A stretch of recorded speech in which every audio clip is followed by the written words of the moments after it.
اعوذ باللہ من الشیطان الرجیم بسم اللہ الرحمن الرحیم۔ عزیزان من کی یہ تقریب جس نادرہ روزگار ہستی کی یاد میں منعقد کی گئی ہے، اس کا نام ہمارے محسنین ملت کی فہرست میں سر عنوان آتا ہے، اس لیے کہ اس نے ارباب دانش و بینش کو فکری اور تخیلاتی افق پر ایک جہان نو سے روشناس کرایا۔ اسلامیہ نے ہند و پاک کو اس الوہیاتی حقیقت سے متعارف کرایا کہ اسلام مذہب نہیں، دین ہے جس کا احیاء اور قیام اپنی آزاد مملکت ہی میں ممکن ہے، اور پھر اس آزاد مملکت کے اساسی خط و خال متعین کر کے اس کے حصول کی راہیں متعین کی۔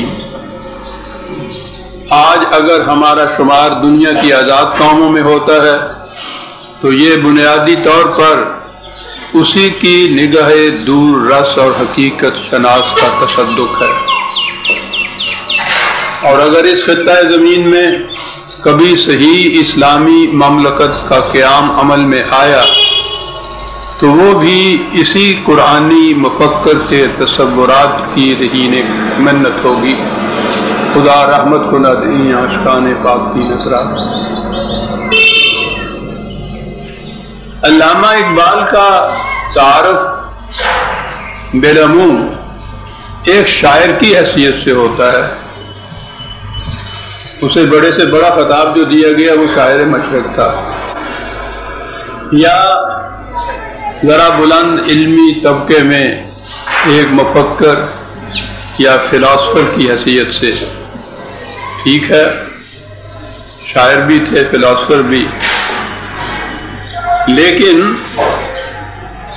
وہ اسے جانتے تھے کہ شاعر ہوں یا فلاسفر، وہ اپنے افکار کی دنیا میں غرق رہتے ہیں، انسان کی عملی زندگی سے اور اس زندگی کے مسائل سے انہیں کوئی سروکار نہیں ہوتا۔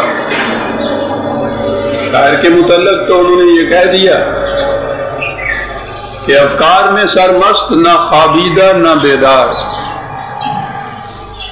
اور مفکر اور فلاسفر کو یہ تنبیہ کی کہ اگر نہ سیل ہوں تجھ پر زمین کے ہنگامے، بری ہے مستی اندیشہ ہائے اخلاقی۔ اس کی توجہ زمین کے ہنگاموں پر تھی، اور چونکہ ہماری قوم صدیوں سے جذباتی واقع ہوئی ہے، زمین کے ہنگاموں سے اس کو سروکار نہیں رہا۔ ہمیں بھی وہی اقبال پسند ہے کہ جسے زمین کے ہنگاموں سے واسطہ نہ ہو، شاعر ہو فلاسفر ہو، اس سے زیادہ کچھ نہیں ہو۔ اقبال کی فکر کا سرچشمہ خدا کی کتاب تھی، اور خدا کی کتاب کی کیفیت یہ ہے کہ وہ آتنا فی الدنیا حسنۃً پہلے کہتا ہے، وفی الآخرۃ حسنۃً اس کے بعد کہتا ہے۔ وہ مومن کے لیے اس دنیا کی خوشگواریاں سب سے پہلے ضمانت دیتا ہے، اور اسی کے تسلسل میں پھر جسے آخرت کی زندگی کہا جاتا ہے اس کی خوشگواریاں اور شادابیاں بھی گناتا ہے۔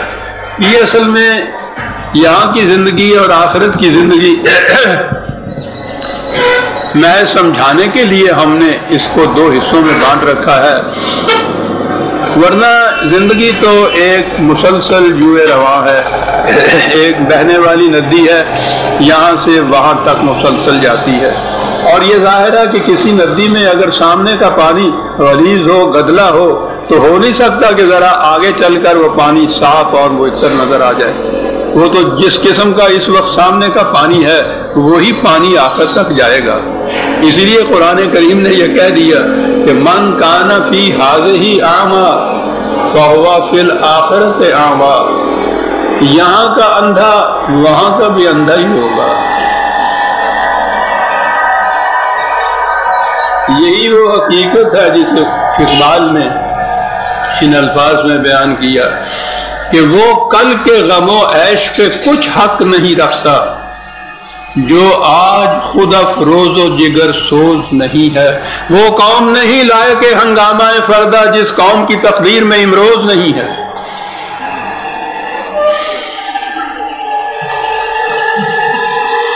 وہ قوم کی امروز کی تقدیر کو سنوارنے کی فکر کرتا تھا۔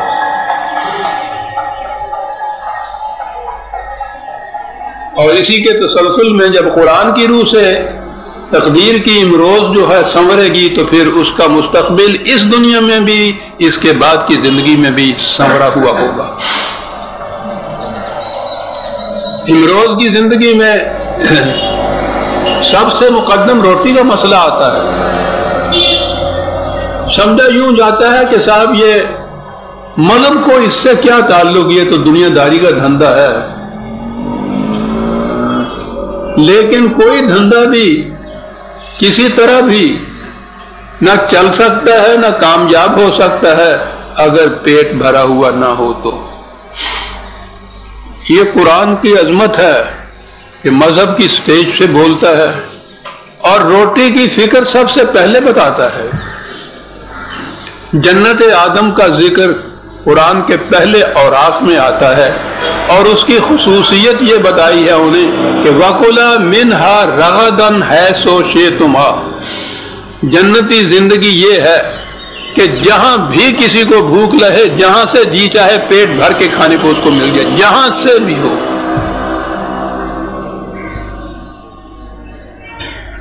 یہ کیفیت ہے جنت کی زندگی کی، اور وہ اسلامی مملکت یا قرآنی نظام اسے کہتا ہے جہاں جنت کی کیفیات اسی زندگی میں ہمارے سامنے ہوں۔ اسلامی نظام یا اسلامی زندگی کے اندر، اسلامی مملکت کے اندر یہ جو کیفیت ہے کہ ہر بھوکے کو جہاں وہ ہے پیٹ بھر کر اس کی منشا کے مطابق وہ مل جائے گا، اور وہ کسی کا رہین منت نہیں ہوگا، کسی کا محتاج نہیں ہوگا، کوئی اس پر احسان نہیں رکھے گا۔ وہ حق للسائل والمحروم، بطور حق کے یہ چیز اس کو میسر آئے گی۔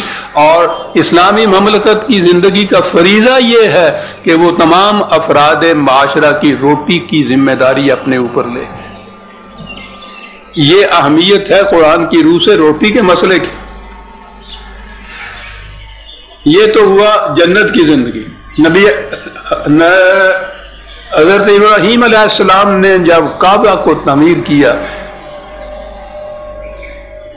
خدا کا پہلا گھر جسے کہا گیا ہے، اس گھر کی تکمیل کے بعد جو دعا مانگی ہے انہوں نے، آپ اندازہ لگائیے کہ ابراہیم علیہ السلام اور اسماعیل علیہ السلام نے معماران حرم خدا کے گھر کی تکمیل کی۔ اس تکمیل کے بعد آپ سوچ سکتے ہیں کہ جو دعا ہوگی وہ کتنی مقدس، کتنی برتر، کتنی بلند، کتنی اعلیٰ تعلیم وہ دعا ہوگی۔ اور وہ دعا یہ تھی کہ وَارْزُقْ أَهْلَهُ مِنَ الثَّمَرَاتِ، اے مولا میں نے اپنے گھر کی اولاد میں سے یہاں بسا دیا ہے، ان کو وادی غیر ذی زرع ہے، ایسا انتظام کیجئے کہ ان کو ہر طرح سے روٹی ملتی رہے یہاں۔ یہ دعا کی جا رہی ہے، اور اس کے بعد پھر تشریح کی جا رہی ہے اس جنت کی زندگی کی، یہ کہہ کر کہ یاد رکھیے انا لکا اللہ تجوع فیہا ولا تعرا وانا کا لا تظمأ فیہا ولا تضحا، اس میں تمہیں معاف رکھیے گا، موسم کا اثر ہوتا ہے مجھ پر۔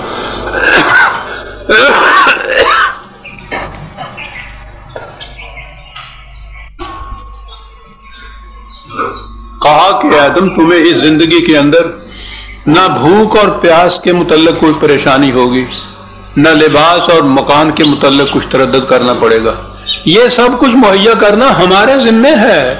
یعنی جو خدا کے نام پر جو مملکت قائم ہوگی اس کا ذمہ یہ ہے کہ تمام افراد معاشرہ کی بنیادی ضروریات زندگی کو وہ پورا کرے، اور یہ اس پہ کوئی احسان نہیں دھرنا، وہ بطور حق کے اس کو مفعول کر سکتی ہے۔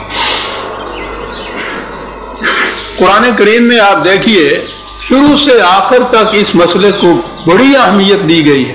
قوموں کی زندگی میں وہ یہ کہتا ہے کہ ایک قوم تھی، اس کو چاروں طرف سے رزق آتا تھا، اطمینان بھی تھا اس کا، اس کو یاتیہا رزقہا رغداً من کل مکان، اور اس کے بعد کہا ہے کہ جب انہوں نے اس سے کفران برتا، جو کچھ ان کو ملا تھا، کفر کے معنی ہوتا ہے چھپا کے رکھ لینا دوسروں سے۔ ہر صاحب قوت نے کوشش کی کہ جو کچھ اس کو ہاتھ میں آتا ہے لے اور دبا کے رکھ دے۔ جب اس نے یہ کیفیت کی، یہ کیفیت ہوئی اس قوم کی، فَأَذَاقَ اللَّهُ الْعَذَابَ اللَّهُ لِبَاسَ الْجُوعِ وَالْخَوْفِ، تو اس قوم پر خوف اور بھوک کا عذاب طاری ہو گیا۔ تو گویا بھوک اور خوف خدا کا عذاب ہے جو کسی قوم پر طاری ہو جائے۔ اس کے مقابلے میں امن، اطمینان اور بھوک سے بے نیازی، یہ ہے جو اس قوم کی کیفیت جس پر خدا کا انعام ہو۔ قریش کو جو انعامات خداوندی کی یاد دلائی گئی تو قرآن کریم میں ہے کہ ان سے کہو کہ اطعمہم من جوع وآمنہم من خوف، اس نے تمہیں، خدا نے تمہیں بھوک کی طرف سے بے نیاز کیا ہے اور خوف کوئی نہیں ہے تم پہ۔ یہ خدا کی وہ برکات ہیں کہ جن کی بنا پہ تمہیں چاہیے کہ اس گھر کے رب کی قوانین کی اطاعت کرو جس نے تمہیں ان نوازشوں سے نوازا۔ مطلب یہ تھا کہنے کا کہ قرآن نے ایک فکرے میں بات واضح کر دی،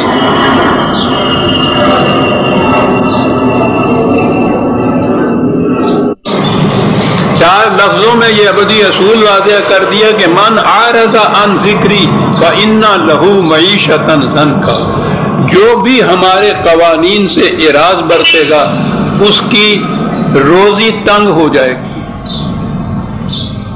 اب آپ غور فرما لیجئے کہ روٹی کے مسئلے کو قرآن نے کتنی اہمیت دی ہے۔ اقبال کی فکر کا سرچشمہ قرآن تھا، اس لیے اس نے ابتدائی عمر میں ہی اس کو سمجھ لیا تھا کہ بنیادی سوال کسی قوم کے متعلق اس کی روٹی کے مسئلے کا حل ہے، اور وہ روٹی کا مسئلہ قرآن کہتا ہے کہ صرف روٹی نہیں، اہمیت اس نے دی ہے رزق کریم سے، باعزت روٹی۔ تو گویا باعزت روٹی کا ملنا پہلی بنیادی شرط ہے انسانیت کی، اور پہلا بنیادی فریضہ ہے اس مملکت کا جو خدا کے نام پر قائم ہو۔ رزق کریم، مغفرۃ و رزق کریم، قرآن میں بار بار آیا ہے۔ یہ سامان حفاظت، عزت کی روٹی، اصل شے تو عزت کی روٹی ہے، روٹی تو کسی نہ کسی طور سے ویسے مل ہی جاتی ہے، لیکن اے طائر لاہوتی، اس رزق سے موت اچھی جس رزق سے آتی ہو پرواز میں کوتاہی۔ اقبال ان دونوں حقیقتوں سے واقف تھا، رزق روٹی ملے، باعزت روٹی ملے۔ حیرت ہوتی ہے کہ اس مفکر کو، اس عظیم جسے کہیں گے شاعر کو، اس چیز کا احساس عمر کے کس حصے میں ہوا۔ تعلیم سے فارغ ہونے کے بعد وہ لاہور آئے،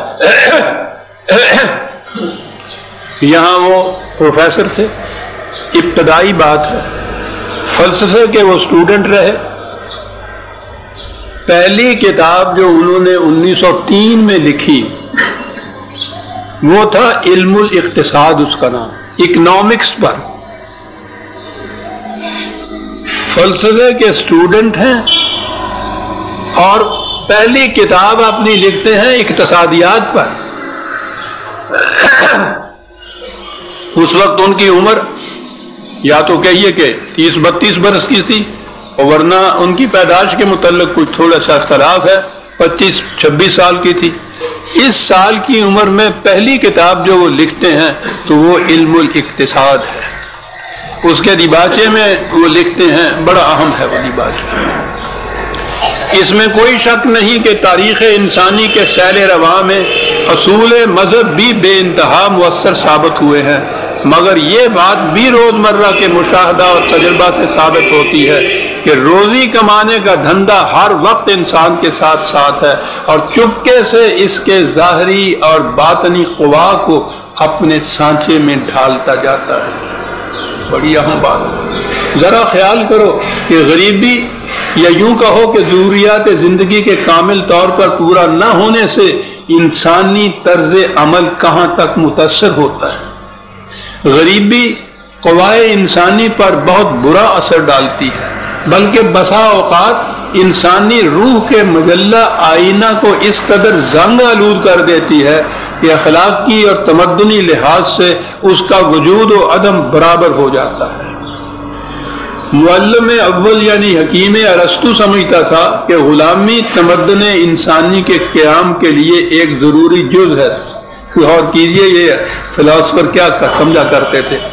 مگر مذہب اور زمانہ حال کی تعلیم نے انسان کی جبلی آزادی پر زور دیا، اور رفتہ رفتہ مہذب قومیں محسوس کرنے لگی کہ یہ وحشیانہ تفاوت مدارج بجائے اس کے کہ قیام تمدن کے لیے ایک ضروری جز ہو، اس کی تخریب کرتا ہے اور انسانی زندگی کے ہر پہلو پر نہایت مذموم اثر ڈالتا ہے. اسی طرح اس زمانے میں یہ سوال پیدا ہوا ہے کہ آیا مفلسی بھی نظم عالم میں ایک ضروری جز ہے؟ کیا یہ ممکن نہیں کہ ہر فرد مفلسی کے دکھ سے آزاد ہو؟ کیا ایسا نہیں ہو سکتا کہ گلی کوچوں میں چپ کے کراہنے والوں کی دل خراش صدائیں ہمیشہ کے لیے خاموش ہو جائیں، اور ایک درد مند دل کو ہلا دینے والے افلاس کا دردناک نظارہ ہمیشہ کے لیے صفحہ عالم سے حرف غلط کی طرح مٹ جائے؟ ایک 30 سالہ نوجوان فلسفے کا طالب علم پہلی کتاب اپنی لکھتا ہے اور اس میں ان حقائق کو بیان کرتا ہے. تو آپ غور فرما لیجئے کہ ان کے دل درد مند میں اس مسئلے نے کتنی اہمیت اختیار کر رکھی تھی. وہ اس کے بعد وہ یورپ گئے حصول تعلیم کے لیے، تو وہاں انہوں نے نظام سرمایہ داری کیپیٹلسٹک سسٹم جسے کہتے ہیں اس کا مطالعہ گہری نظروں سے کیا. ہمارے اس دور میں اس کے خلاف آواز تو اٹھی، وہ تو میں بعد میں ذکر کروں گا، وہ روس سے کمیونزم کی. ساری دنیا پر نظام سرمایہ داری چھایا ہوا ہے. نظام سرمایہ داری کیا ہے؟ ایک مزدور محنت کرتا ہے، کاشتکار ہل چلاتا ہے، سال بھر محنت کے بعد اس میں سے کچھ پیدا ہوتا ہے. ظاہر ہے کہ اس کی محنت کا نتیجہ ہے، اس کا محصل اس کو ملنا چاہیے. ٹھیک ہے، دنیا کا ہر قانون، انصاف کا ہر تقاضا یہی چاہے گا کہ جس نے یہ محنت کی ہے اس کو اس کا محصل ملنا چاہیے. لیکن نہیں، ایک نظام اور ہے. وہ نظام یہ ہے، کوئی شخص کسی طرح سے کچھ دولت اکٹھی کر لیتا ہے، دولت اکٹھی کر کے ایک ٹکڑا زمین خرید لیتا ہے، یا اس کو پھر وراثت میں وہ مل جاتا ہے، اس زمین کا مالک ہو جاتا ہے. خدا کی پیدا کردہ زمین جو تمام نوع انسانی کے لیے ذریعہ معاش تھی، زندگی کی رزق کا ذریعہ تھی، اس کا وہ مالک بن جاتا ہے. مالک کیا ہے؟ وہ 4 پیسے جو اس نے جمع کیے، کسی طرح اکٹھے کیے، چھینے جھپٹے کسوٹے، اور اس سے ایک قطعہ زمین خرید لیا. اب اس زمین پہ وہ مزارع کاشتکار سال بھر محنت کرتا ہے، جو اس کے محصل کا واحد مالک ہونا چاہیے. یہ شخص جس نے 4 پیسے دے کے وہ قطعہ زمین خریدا تھا، اس کی محنت کے محصل میں سے آدھا بلکہ آدھے سے زیادہ لے جاتا ہے. اس سے زیادہ روپیہ ہے تو فیکٹری لگا لیتا ہے. آپ گھر میں بیٹھا ہوا ہے, دفتر میں کرسی پہ بیٹھا ہوا ہے, ٹیلی فون رکھا ہوا ہے اور 1000 مزدور وہاں کام کر رہا ہے. جو کچھ اس کارخانے سے پیدا ہوتا ہے وہ ان مزدوروں کی محنت سے پیدا ہوتا ہے, لیکن ان کی محنت سے ان مزدوروں کو اس طرح سے اتنا بھی نہیں ملتا کہ جن سے ان کے بچوں کا پیٹ پل جائے. ملتا بھی ہے تو گداگروں سے ملتا ہے. وہ جو پہلے روپیہ جس نے اکٹھا کر کے یہ لگا رکھا تھا, ان کی محنت کا سارا سرمایہ محصل وہ لے جاتا ہے. اسے کہتے ہیں نظام سرمایہ داری, یعنی سرمایہ کیپٹل جو ہے اس کا معاوضہ ملتا ہے, محنت کا معاوضہ نہیں ملتا. محنت کا معاوضہ اتنا ہی جتنا یہ سرمایہ دار چاہے کہ اس کو دیا جائے. یہ تھا نظام سرمایہ داری جس کا گہری نظر سے مطالعہ کیا اقبال نے یورپ میں اپنی تعلیم کے دوران, اور عمر بھر پھر وہ اس نظام سرمایہ داری کے خلاف جہاد کرتا رہا, کیونکہ اس کے خلاف سب سے پہلا جہاد قرآن کریم نے کیا تھا. قرآن کریم نے آ کر یہ بتایا کہ انسانیت کے ذوق و سلاسل جن میں یہ جکڑا چلا آ رہا ہے وہ 3 چیزیں ہیں. انسانوں کی انسانوں پر حکومت, خواہ اس کی کوئی شکل, عہد قدیم کی شاہنشاہیت ہو, ڈکٹیٹرشپ ہو, آمریت ہو, یا مغرب کی جمہوریت ہو, انسانوں کی انسانوں پر حکومت. قرآن نے کہا کہ یہ قطعاً حرام ہے. سروری زیبا فقط ایک ذات بے حمدہ کو ہے, حکمراں ہے ایک وہی, باقی بتان آزری ہیں. دوسری چیز نظام سرمایہ داری, کسی طرح سے کچھ روپیہ اکٹھا کیا اور پھر محنت کشوں کی محنت کا جو محصل ہے اس میں برابر کے نہیں زیادہ وارث بن گئے, حصے دار بن گئے, سب بیٹھے ہوئے کچھ کام نہیں کر رہے. حالانکہ قرآن نے کہا تھا کہ لیسا للانسان الا ما سعی, معاوضہ محنت کا ہو سکتا ہے, سرمایہ کا نہیں ہو سکتا. قرآن نے اس کی جڑ کاٹی. یہ دونوں چیزیں جو ہیں شخصی حکومت اور سرمایہ داری, یہ پنپتی ہے برہمنیت کے سر پر, پریسٹ ہوڈ کے سر پر, مذہبی پیشوائیت کے سر پر. حیران ہوں گے آپ یا دنیا بھی کہ ان کو اس سے کیا تعلق ہی تو ہے.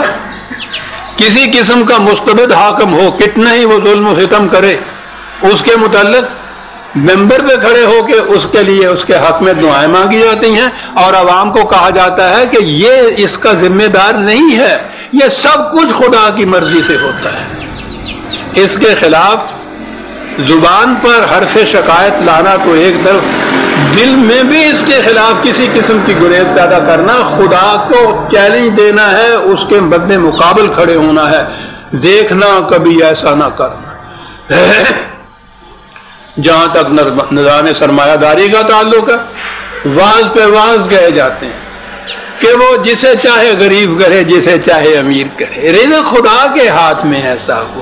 اگر وہ کسی کو بھوکا رکھتا ہے تو مرضی مولا برہما اولا سا, خدا کی مرضی ہے ایسا رہنا. بالکل اس کے خلاف جد و جہد کچھ نہ کرنا بھائی, خدا کے خلاف یہ چیلنج ہو جائے گا. کوئی بات نہیں, یہ امیر اتنے چند روزہ دنیا ہے, یہ دنیا کے کتے ہیں, ان کو ناچ لینے دو, عاقبت کی جنت تمہارے حصے میں ہے. اور وہ کہہ رہا ہے کہ من کانا فی ہذہ اعمی فہو فی الآخرۃ اعمی. یہ سبق ان کو پڑھایا جا رہا ہے. یاد رکھیے عزیزان من, انسانوں کی مستبد حکومت, سرمایہ داری نظام کی خونہ شامیاں, یہ صرف برہمنیت یا مذہبی پیشوائیت کی اس باز کے سر کے اوپر پنپ سکتی ہیں. ورنہ اگر انہیں بتایا جائے کہ یہ لوگ ہیں جو تمہارے رزق پہ ہاتھ ڈال رہے ہیں, کوئی بھی ان کو نہ چھوڑے. سلاتے چلے جاتے ہیں, تھپکیاں دیے چلے جاتے ہیں, اٹھنے نہ پائے. یہ تھے وہ 3 طوق و سلاسل جو قرآن نے کہے کہ نبی اکرم صلی اللہ علیہ وسلم انہیں اتارنے کے لیے تشریف لائے ہیں. حضور کی بعثت کا مقصد ان اغلال و سلاسل کو توڑنا ہے, اور توڑ کے بتایا ایسا نظام دنیا میں قائم ہوا کہ جس میں کوئی انسان کسی انسان کا نہ محکوم تھا نہ محتاج تھا, اور درمیان میں پھر مذہبی پیشوائیت کی تو ضرورت ہی نہ رہی تھی صاحب. یہ تھا وہ نظام جسے اسلامی مملکت، جس کو نظام اسلامی، نظام قرآنی آپ کہتے ہیں، اس کا مطالعہ کیا ہے اس نادرہ روزگار مفکر نے ہمارے۔ پہلی چیز اس نے دی، یعنی محنت کش جو ہے اس کو مزدور کا نام لے دیجئے، لیبر کہہ لیجئے اس کو، مزدور کہہ دیجئے اس کو، مزارع کہہ دیجئے اس کو۔ اس کے مقابل میں وہ جو صرف روپے کے زور پہ اس کے محنت کے محاصل کو لے جاتا ہے۔ 1922-23 میں علامہ اقبال نے وہ اپنی مشہور نظم لکھی خضر راہ، موضوع تو بنیادی موضوع تو اس کا اور تھا، عثمانیوں کی شکست، لیکن اس میں ضمناً زندگی کے حقائق کے متعلق بڑی اہم چیزیں ہیں۔ 22-23 میں وہ لکھتے یہی ہیں، اس میں انداز ان کا یہ ہے کہ خضر سے ملاقات ہوتی ہے، اس سے یہ کچھ سوال کرتے ہیں، وہ اس کا جواب دیتے ہیں۔ ایک سوال کے جواب میں خضر کہتا ہے کہ بندہ مزدور کو جا کر میرا پیغام دے۔ خضر کا پیغام کیا ہے؟ یہ پیام کائنات، پوری کائنات کا یہ پیغام ہے، مزدور کو جا کر یہ پیغام دو کہ اے کہ تجھ کو کھا گیا سرمایہ دار ہیلا گر، اے کہ تجھ کو کھا گیا سرمایہ دار ہیلا گر، شاخ آہو پر رہی صدیوں تلک تیری برات۔ یہ ایک محاورہ ہے فارسی کا، برات عاشقاں پر شاخ آہو، ناممکن بات جو ہو تو اس کے لیے یہ بولا جاتا ہے۔ دست دولت آفری کو، دولت پیدا کرنے والا جو ہے اس کے ہاتھ کو مزد یوں ملتی رہی، اہل ثروت جیسے دیتے ہوں غریبوں کو زکات۔ اس کی محنت کا محاصل ہے، وہ ڈھیر لگا ہوا ہے، یہ محتاجوں، غریبوں، فقیروں، گداگروں کی طرح سمٹ کر بے کسی کے عالم میں بیٹھا ہے، کھڑا ہے کہ جو کچھ یہ عطا کر دیں گے ان کا کرم ہے صاحب۔ مزدور دن بھر محنت کر کے شام کو یوں کھڑا ہوتا ہے اس کے دروازے کے اوپر جیسے بھیک مانگ رہا ہے۔ وہ کہتا جاؤ جاؤ آج نہیں کل دیں گے مزدوری۔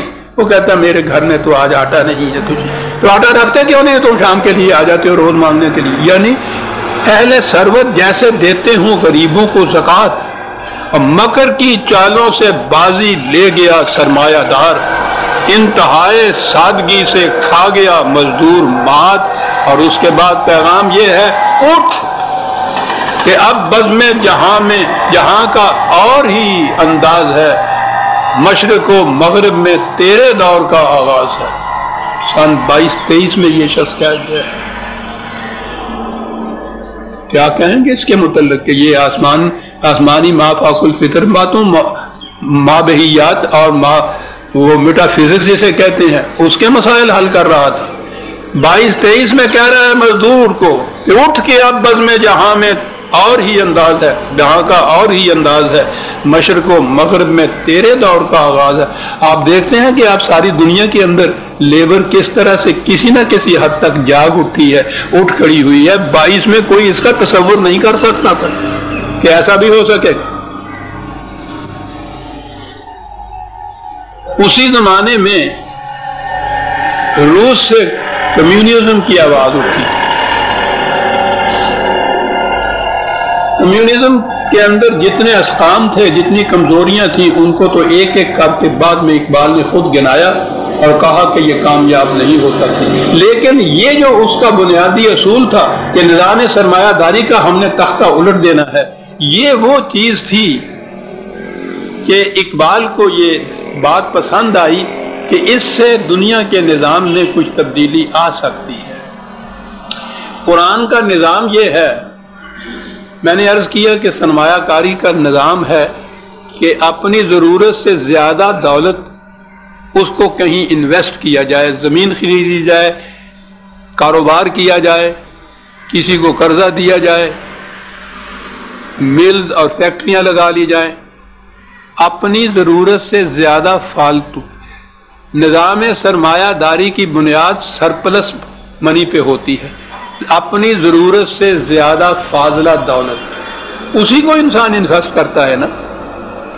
قرآن کریم کا نظام یہ ہے، یسألونک ماذا ینفقون قل العفو، یہ پوچھتے ہیں تجھ سے یہ رسول کہ ہم کتنا دوسرے محتاجوں، معذوروں، ضرورت مندوں کی مدد کے لیے دے دیں، ان سے کہو کہ جتنا تمہاری اپنی ضرورت سے زیادہ ہے وہ سب کا سب تو رکھنا تم نے کاہے کے لیے ہے، تمہاری ضرورتوں کی ذمہ داری تو مملکت نے اپنے سر پہ لے رکھی ہوئی ہے، وہ دو۔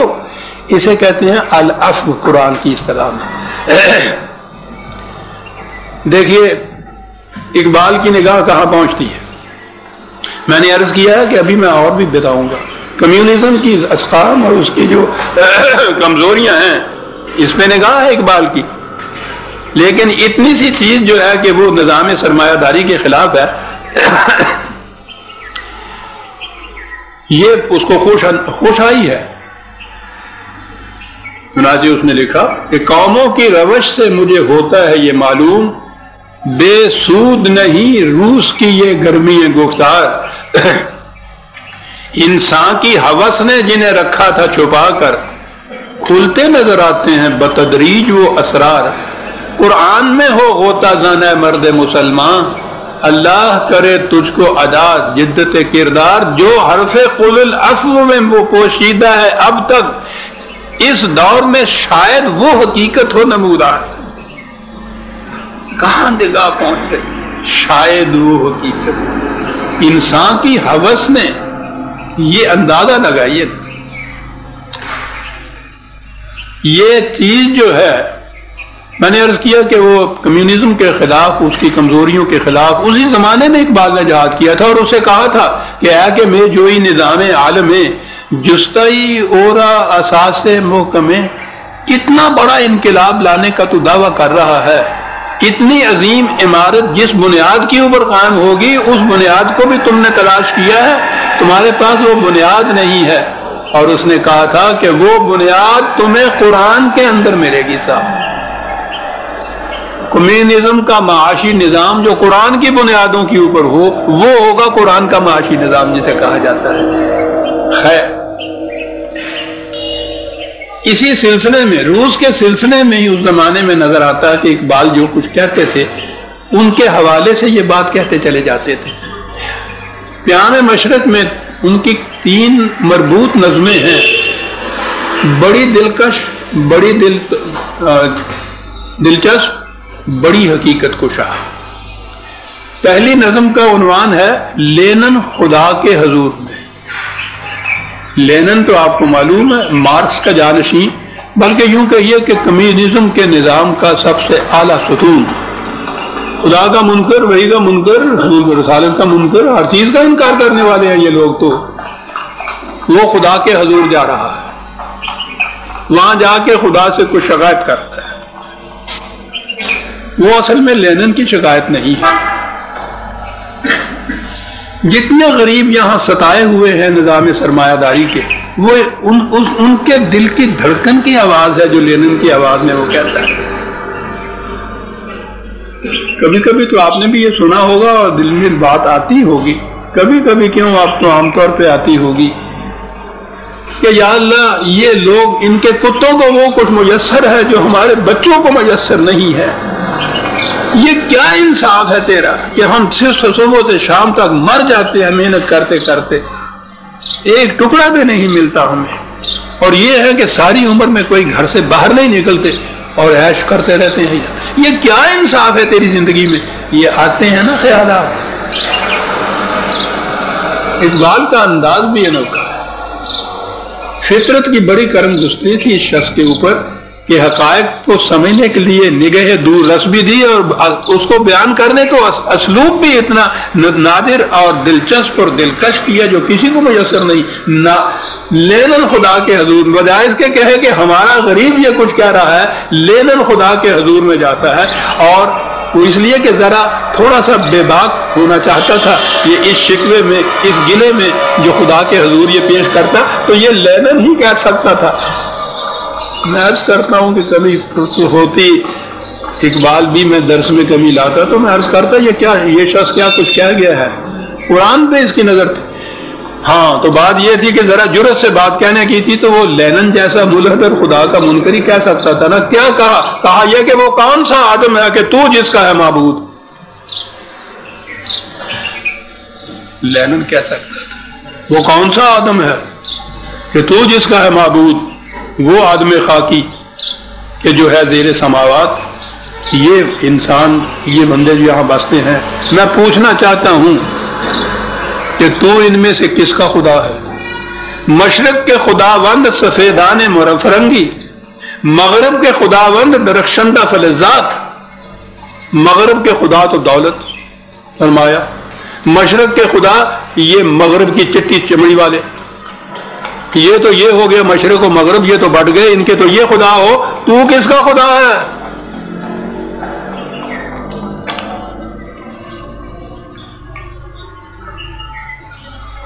اقبال نے متعدد مقامات میں یہ کہا ہے کہ خدا کی خدائی فی الواقع اس وقت اس کرۂ ارض پر کہیں بھی نہیں ہے.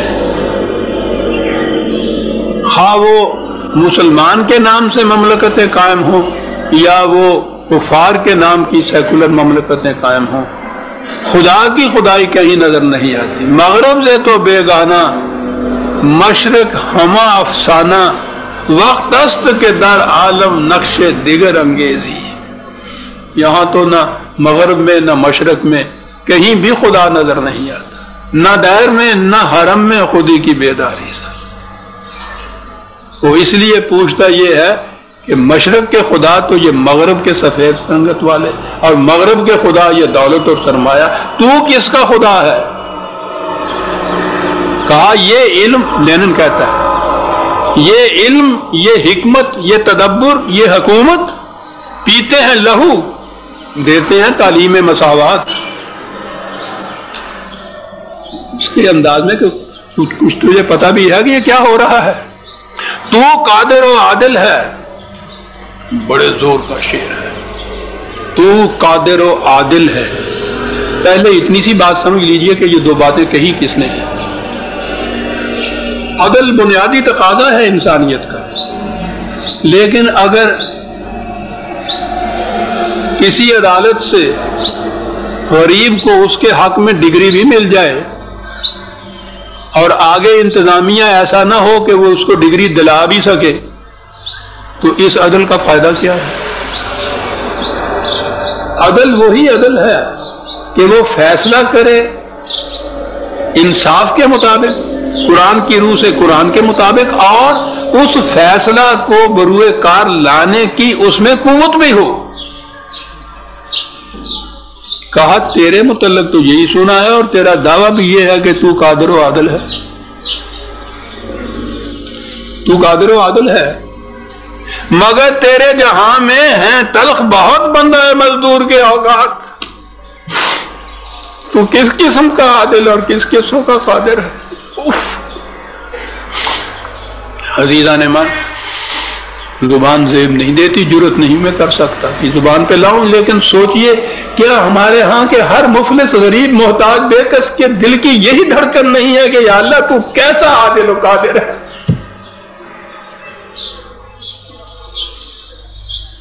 مگر تیرے جہاں میں ہے تلخ بہت بندہ ہے مزدور کی اوقات. اور آخر میں وہ کہتا ہے کہ کب ڈوبے گا سرمایہ پرستی کا سفینہ. ہم سنتے چلے آ رہے ہیں تیری یہ بات کہ یہ سرمایہ پرستی کا نظام پنپ نہیں سکتا. سن رہے ہیں کب ڈوبے گا سرمایہ پرستی کا سفینہ. دنیا ہے تیری منتظر یوم مکافات، انتظار کر رہی ہے کب ڈوبے گا.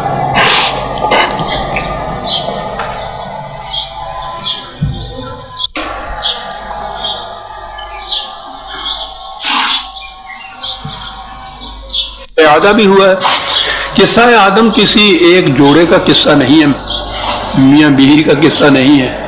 وہ خود آدم کی ہی ایک تاریخ ہے جو تمثیلی انداز میں بیان کی گئی ہے. آدم پہ جو کچھ، آدم سے مراد ہی آدمی ہے، وہاں آدمی پہ جو کچھ گزرتا ہے اس کی تمثیلی انداز میں قرآن نے بڑے ہی حسین انداز میں بات کی ہے. اس نظم کے تعلق سے جتنا حصہ ہے میں عرض کروں گا کہ جب خدا نے کہا انی جاعل فی الارض خلیفہ، میں دنیا میں ایک صاحب اقتدار ہستی پیدا کرنا چاہتا ہوں۔ یاد رکھیے یہ کہا جاتا نا کہ آدمی کو خدا نے اپنا خلیفہ جانشین کہا، بالکل غلط ہے، کہیں یہ نہیں کہا۔ اس نے کہا کہ میں اب ایک صاحب اقتدار ہستی کو پیدا کرنا چاہتا ہوں۔ کائنات کی کسی شے کو بھی اختیار اور اقتدار حاصل نہیں ہے، انسان کو صرف حاصل ہے۔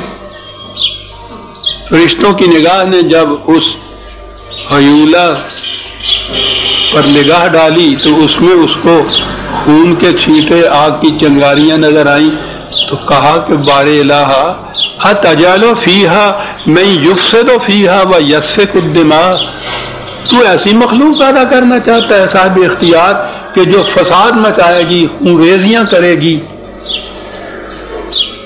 اس کے جواب میں اللہ تعالیٰ نے کہا کہ انی اعلم ما لا تعلمون، ہم جانتے ہیں جو تم نہیں جانتے۔ اس کے بعد تو یارہ گفتگو ہی نہیں تھا، زبان ہی نہیں کھول سکتے تھے، خاموش رہے۔ خاموش تو رہے لیکن تاریخ آدمیت یا انسانیت پر ان کی گہری نظر رہی۔ وہ مشاہدہ کرتے رہے کہ جو کچھ ہم نے کہا تھا وہ تو وہی کچھ رہا ہے، جو کچھ خدا نے کہا تھا ابھی وہ بات ہماری سمجھ میں آئی نہیں کہ وہ ہے کیا، لیکن جو ہم نے کہا تھا واقعات انسان کی تاریخ تو اس کی شہادت دے رہی ہے۔ لیکن یہ ہے نا اقبال کا بھی انداز، حالانکہ شاعر کو بڑا لائسنس حاصل ہوتا ہے کہ جو جی میں آئے کہہ دے، گستاخ نہیں ہوتا۔ یہ نہیں بات ہے کہ وہ فرشتے یہ کہہ دیں کہ کیوں جی اسی کہندے تھا کہ نہیں تو آنو بھی نہ انہوں بھیجو یہ کچھ کرے گا، کیتا کہ نہ انہیں ہو کچھ، یہ انداز نہیں ہے۔ ضبط کیے رہے فرشتے ملائکہ اتنا عرصہ، اور میں سمجھتا ہوں کہ ہمارے دور میں آ کر یہ فساد انگیزیاں اور خونریزیاں اتنی عام ہو گئی کہ ان کے صبر کا پیمانہ بھی شاید چھلک اٹھا، لیکن وہ گستاخ نہیں ہوئے لینن کی طرح۔ انہوں نے کہا کہ ہم سمجھتے ہیں کہ ہوگا تو وہی جو کچھ اللہ تعالیٰ کی مشیت میں ہے، یہ بات نہیں رہے گی۔ لیکن کہا یہ کہ یہ بار الہ جرت عرض معاف ہو تو ہم کہیں کہ عقل ہے بے زمام ابھی، عشق ہے بے مقام ابھی۔ یہ اس ابھی میں بڑا نطف ہے، اقبال کو یوں سمجھنا چاہیے، یعنی ہمیں یقین ہے کہ ہوگا تو صحیح ہے۔ دیکھا نا یہ ابھی نے کیا بات پیدا کر دی، لیکن اس وقت تک تو مولا بات یہی ہے کہ عقل ہے بے زمام ابھی، جو زیادہ چالاک ہے وہ سب سے زیادہ کامیاب ہے۔ عشق ہے بے مقام ابھی، تیرے قوانین کی عطایت کی روح سے جھکنا بے مقام ابھی، نقش گرے ازل تیرا نقش ہے ناتمام ابھی۔ یہ نہیں کہ یہ ایسا ہو نہیں سکے گا، نقش ہے ناتمام ابھی۔ کیوں ہم یہ ایسا کہہ رہے ہیں؟ اس لیے کہ ہماری آنکھیں دیکھ رہی ہیں۔ کیا دیکھ رہی ہیں؟ وہ عزیزان من جو آج کے میرے خطاب کا سر عنوان ہے، ہماری آنکھیں دیکھ رہی ہیں کہ خلق خدا کی گھات میں رند و فقیہ و میر و پیر۔ اللہ، ہم نے کہا تھا کہ اتجعل فیہا من یفسد فیہا ویسفک الدماء۔ دیکھ رہا ہے تو کہ آج کیفیت کیا ہو رہی ہے مظلوم، خلق خدا کی گھات میں۔ کیا بات ہے اس مصرے کی، کتنا انقلاب آفرین انداز ہے یہ بات کہنے کا۔ خلق خدا کی گھات میں رند و فقیہ ہو میر و پیر، چھوڑا ہی نہیں کسی گوشے کو اس شخص نے۔ 4 لفظوں میں ساری کائنات کو محیط ہو گئی یہ بات۔ خلق خدا کی گھات میں رند و فقیہ ہو میر و پیر، اور تیرے جہاں میں ہے وہی گردش صبح و شام ابھی۔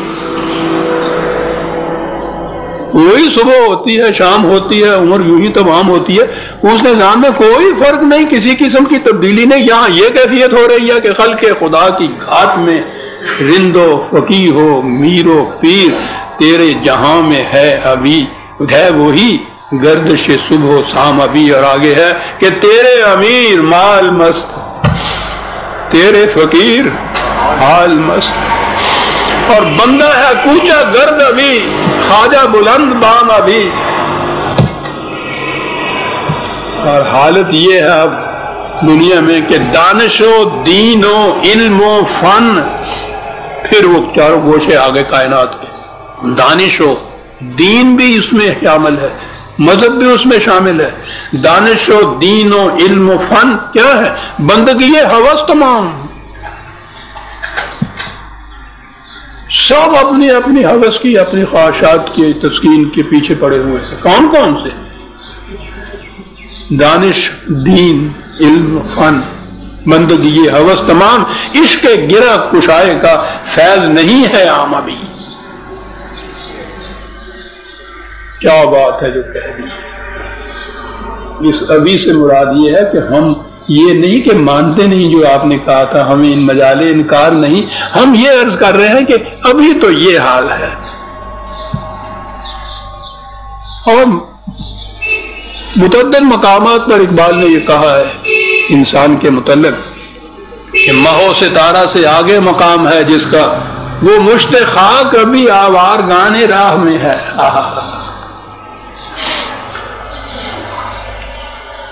قیام مشرق میں نہیں، بال جبریل میں تو ایک مقام پہ ایک شعر ایسا کہا ہے کہ میرے تو کلیجے سے ہونٹ نکل جاتی ہے جب میں سنتا ہوں کہ حرم کے دل میں سوزے آرزو پیدا نہیں ہوتا کہ پیدائی تیری اب تک حجاب آمیز ہے ساقی۔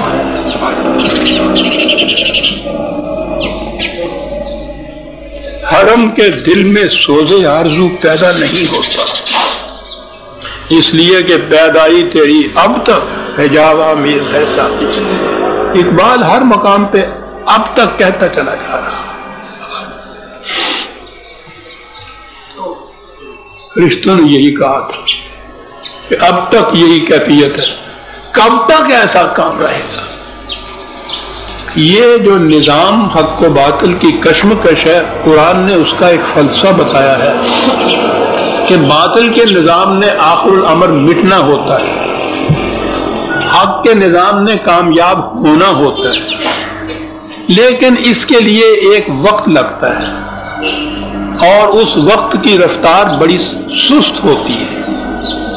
اگر کوئی جماعت حق کا علم ہاتھ میں لے کر اٹھ کھڑی ہو تو پھر وہ اس رفتار کو تیز تر کر دیتی ہے، وہ انسانوں کے حساب و شمار سے انقلاب آ جاتا ہے، حق غالب ہوتا ہے، باطل مغلوب ہو جاتا ہے، جیسا کہ عہد محمد رسول اللہ صلی اللہ علیہ وسلم والذین معہ میں ہوا۔ اور اگر انسانوں کی جماعت کو خود نہیں اٹھتی تو وہ جسے زمانے کے تقاضے کہتے ہیں اس رفتار سے وہ ہوتا ہے، لیکن وہ بڑی سست ہوتی ہے۔ قرآن نے کہا ہے کہ ہمارا ایک ایک دن تمہارے حساب سے 100 سال کے برابر ہوتا ہے۔ وہ یہ جو ہم اس کو شمار کرتے ہیں اپنے حساب سے کہ بہت دیر ہو رہی ہے، اور وہ جو اس کا حساب و شمار ہے اس لحاظ سے وہ دیر نہیں ہوتی۔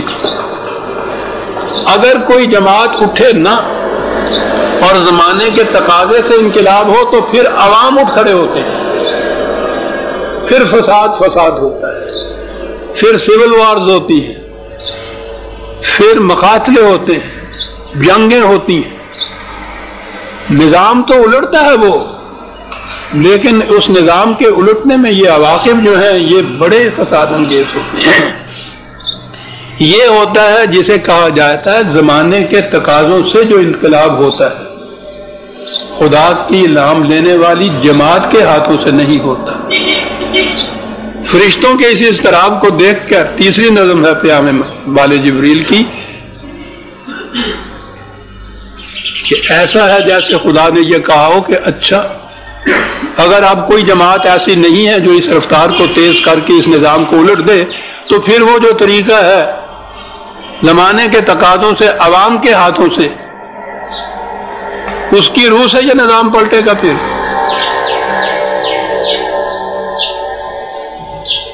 اس کے لیے جو اگلی نظم ہے نا، اس کے معنی یہ ہیں کہ یہ کہا کہ اگر یہ چیز ہے تیز چاہتے ہو پھر تو وہ تو عوام کے ہاتھوں سے ہوگا، تو کہا کہ اٹھو میری دنیا کے غریبوں کو جگا دو، کاخ عمرا کے در و دیوار ہلا دو، گرماؤ غلاموں کا لہو سوز یقین سے، کنجش کے فرو مایا کو شاہی سے لڑا دو، اور جس کھیت سے دہقاں کو میسر نہیں روزی اس کھیت کے ہر خوشہ گندم کو جلا دو۔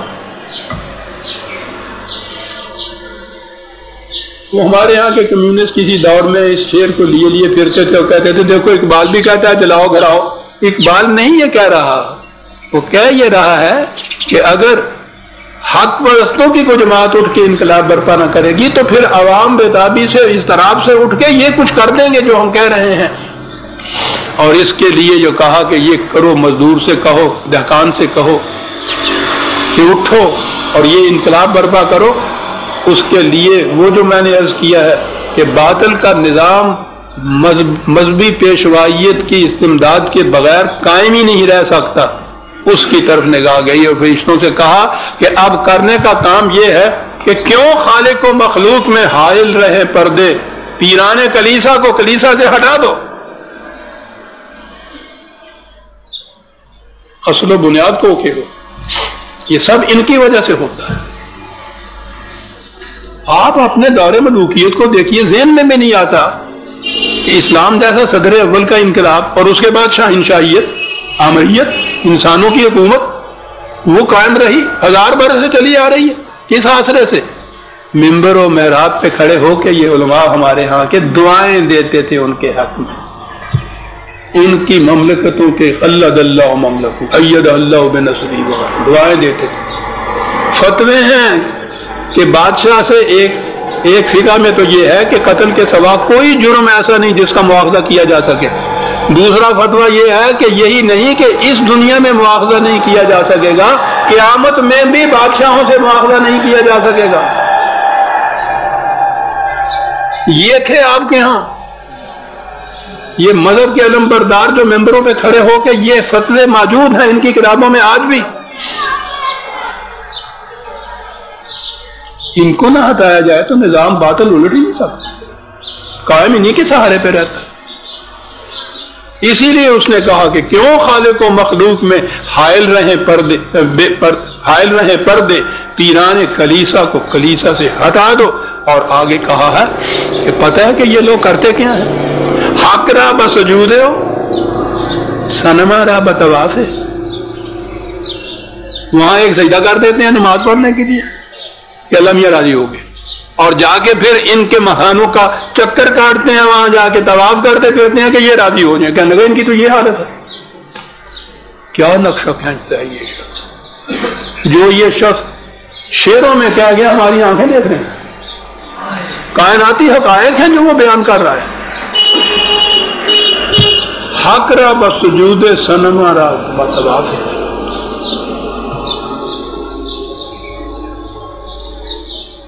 اس سے پہلے بھی ایک شخص نے کہا, وہ زیادہ تیز ہے, زنہار ازاں قوم نہ باشی کہ فریبند, دیکھنا خدا کے لیے اس گروہ میں سے تم نے نہ ہو جانا کہ جو فریب دیتے ہیں حق را بسجود اور نبی را بدرود.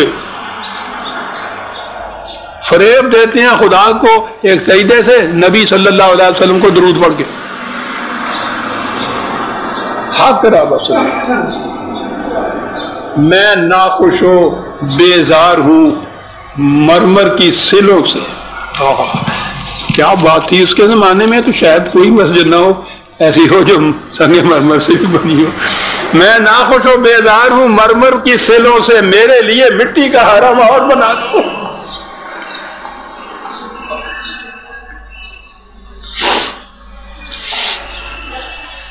یہ شریعت تک یا اہل شریعت تک ہی نہیں رہا یہ شخص. اس کی نگاہ تھی کہ طریقت یا تصوف یا پیری مریدی اس سے زیادہ گلا گھونٹنے والی ہے, ادھر بھی اس کی نگاہ گئی ہے. ایک نظم ہے بال جبریل ہی میں, عنوان ہے اس کا باغی مرید. بالآخر ایک دن تو پھر باغی ہوتا ہی ہے نا انسان. وہ باغی مرید میں ہے کہ ہم کو تو میسر نہیں مٹی کا دیا بھی, گھر پیر کا بجلی کے چراغوں سے ہے روشن.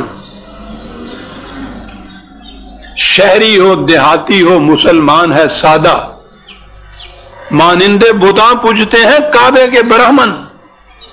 کعبے کے برہمن نذرانہ نہیں, سود ہے پیران حرم کا. ہر خرقہ سالوس کے اندر ہے مہاجن. میراث میں آئی ہے انہیں مسند ارشاد, زاغوں کے تصرف میں عقابوں کے نشیمن. ان کے متعلق کہا کہ یہ کیفیت ہو گئی. وہی جو تھا کہ خلق خدا کی گھات میں رندو فقیہ ہو میر و پیر ایک ایک کو لیا ہے اقبال نے. ہاں میں ناخوش و بیزار ہوں مرمر کی سلوں سے، میرے لیے مٹی کا حرم اور بنا دو. میں نے عرض کیا ہے کہ اقبال کی نگاہ تھی کہ انسانیت کے رگے خون کو چوسنے والی کون کون سی بلائیں. اس نے دوسری جگہ کہا ہے 4 مرگ اندر پہ این دیر میر. یہ جو سخت جان واقعہ ہوا ہے مسلمان، 4 موتیں اس کے اوپر مسلط چلی آ رہی ہیں، سود خاروں، والیوں، ملاؤں، پیر. دیر میر بڑا سخت جان واقعہ ہوا ہے کہ اس کے باوجود ابھی تک زندہ ہے. اور ایک دوسری جگہ بھی یہی کہا ہے کہ مسلمان سے کہ باقی نہ رہی تیری وہ آئینہ ضمیری، اے کشتہ سلطانیوں ملائیوں پیری. شیخا کے متعلق اقبال نے بڑی تشریح سے لکھا ہے. الارض للہ ایک عنوان ہے ہمارے جبریل ہی میں، جس میں یہ بتاتا ہے کہ یہ جو کچھ پیدا ہوتا ہے، زمین خود جو ہے وہ کسی کی مخلوق نہیں، بندوں میں سے کسی نے اس کو پیدا نہیں کیا ہے، یہ اسی طرح سے ملی ہے خدا کی طرف سے. اس میں رزق کے ذخائر موجود ہیں. اب وہ ذخائر جو ہیں پیدا کیسے ہوتے ہیں؟ ٹھیک ہے، انسان صرف ہل چلاتا ہے، محنت کرتا ہے، بادل سے بارش برستی ہے، سورج سے حرارت اور روشنی ملتی ہے، ہوائیں ملتی ہیں، زمین سے نمی ملتی ہے، یہ ساری چیزیں ملتی ہیں. قرآن کریم کی ایک سورت میں یہ سارا کچھ بتانے کے بعد کہا گیا ہے اللہ تعالیٰ کی طرف سے کہ اے زمین سے یہ کچھ حاصل کرنے والوں، تم سوچو کہ اس میں تمہارا کتنا حصہ ہے اور ہمارا کتنا حصہ ہے. زمین ہماری، سورج ہمارا، ہوائیں ہماری، بارش ہماری، ہوا ہماری، یہ سارا کچھ ہمارا. تم صرف ایک محنت کرتے ہو. فصل اگی ہے، کہا کہ آؤ ایمانداری دیانتداری سے دیکھ لیں کہ اس میں تمہارا کتنا حصہ ہے، ہمارا کتنا حصہ ہے. انصاف کے ترازو سے تول کے تم خود فیصلہ کر لو کہ ہمارا کتنا ہے. وہ تو 90% ہی اس کا ہوا. کہا کہ ہمارا ہمیں دے دو، تم اپنا لے دو. نہ تم پہ ظلم ہو نہ ہم پہ ظلم ہو. قرآن کے انداز ہے عزیزان من. کہا کہ اللہ میاں سے کس سے آپ تو کہیں سامنے آتے ہی نہیں ہیں، دیکھا ہی نہیں آپ کو، آپ کا حصہ دے کس طرح سے دے، کہاں دے؟ متاعن للمقوین، کہا بھوکوں کو دے دو، ہم تک پہنچ جائے گا. اقبال کہتا ہے اس سے کہ پالتا ہے بیج کو مٹی کی تاریکی میں کون دریاؤں کی موجوں سے اٹھاتا ہے سحاب، کون لایا کھینچ کر پچھم سے باد ساغگار. خاک یہ کس کی ہے، کس کا ہے یہ نور آفتاب، کس نے بھر دی موتیوں سے خوشائے گندم کی جیب، موسموں کو کس نے سکھلائی ہے ہوئے انقلاب. دے خدایا یہ زمین تیری نہیں، تیری نہیں، تیرے آبا کی نہیں، تیری نہیں، میری نہیں، یہ خدا کی زمین ہے. الارض للہ. اس کی نگاہ اس پہ بھی تھی.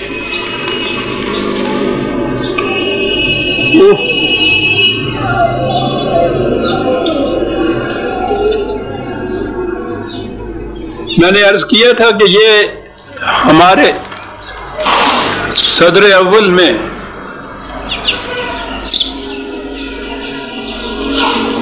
نظام خداوندی قائم ہوا.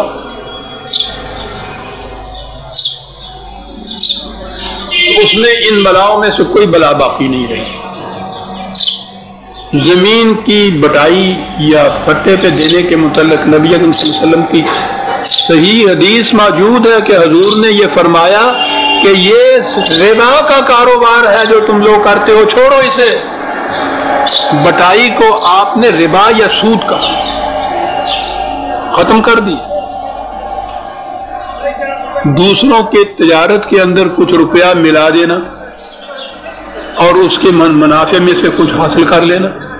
قرآن کریم نے خود یہ کہا کہ یہ ربا کی بدترین قسم ہے, بالکل جائز نہیں ہے. اور وہ جو تنگ دستی کا نجی معاملے میں سود ہوتا ہے اس کا تو پوچھو ہی نہیں. قرآن کریم نے ربا یا میں وہ سود پھر بار بار کہتا ہوں غلط ترجمے ہیں, یہ سارے غلطی نہیں ہے, سازش ہے ادھر سے رخ ادھر پھیرنے کی. قرآن کریم نے ربا کے متعلق ایک یہ تو کہا ہے کہ حرام ہے, چلیے حرام تو کچھ اور چیزیں بھی کہی ہیں. کہا یہ ہے کہ اگر تم اس سے باز نہ آؤ گے تو خدا اور رسول کی طرف سے اعلان جنگ ہے تمہارے خلاف. یہ کسی جرم کے متعلق نہیں قرآن میں آیا. یہ اعلان جنگ تو بغاوت ہوتی ہے, کسی باغی کے خلاف ہوتا ہے. تو گویا نظام جو ہے یہ ربا کا یہ بغاوت ہے اس قرآن کے نظام کے خلاف. خدا اور رسول کی طرف سے اعلان جنگ ہے. کیوں یہ اعلان جنگ ہوئی, کیوں بغاوت ہے؟ ایک قرآن کا نظام ہے, اس کے بالکل رغم اس کے خلاف ایک دوسرا نظام ہے جسے نظام سرمایہ داری کہتے ہیں. تو ایک مملکت کے اندر یہ دوسرا نظام قائم کرنا بغاوت نہیں تو اور کیا ہے؟ اسی لیے قرآن نے کہا کہ اگر یہ نہ کرو گے تو یہ بغاوت ہے, یاد رکھو. صدر اول کے بعد دور ملوکیت آیا, انسانوں کی حکومت آ گئی, اور اس کے ساتھ ہی پھر یہ دونوں اور لانتے تو آنی تھی, 4 مرد. مذہبی پیشوائیت کا نظام آیا, محراب و منبر کے اوپر سے یہ آوازیں آئیں. نظام سرمایہ داری آیا, زمین پہ ذاتی ملکیت آئی, یہ سارا کچھ ہوا. اب رواج اگر آئے تو وہ تو قرآن نے بار بار لکھا ہے کہ حرام بھی ہے, بغاوت بھی ہے. کیا کریں, مشکل ہو گئی. انہوں نے کہا مشکل کیسے ہو گئی؟ انہوں نے کہا کہ ہم حل بتاتے ہیں. میری قرآن دانی سے نہ ہو جو تم خفا صاحب, مجھے تفسیر بھی آتی ہے, اپنا مدعا کہیے. انہوں نے کہا جی مدعا تو یہ ہے کہ سب کچھ ہونا چاہیے. کہا گا سب کچھ ہوگا. کہنے لگے ہوا کیسے؟ وہ تو ربا ہے. کہنے لگے نہیں, یہ جو زمین کو پٹے پہ یا بٹائی پہ دینے سے حاصل ہوتا ہے نا, اس کا نام مزارعت ہے. یا اللہ, دیوداس کا نام عبد الرحمان رکھ دیا, کہنے لگے مسلمان ہو گیا. کہا مزارعت ہے. اچھا جی. کہا یہ جو تجارت کرتے ہیں کچھ لوگ, ان میں ہم روپیہ اپنا لگا دیتے ہیں,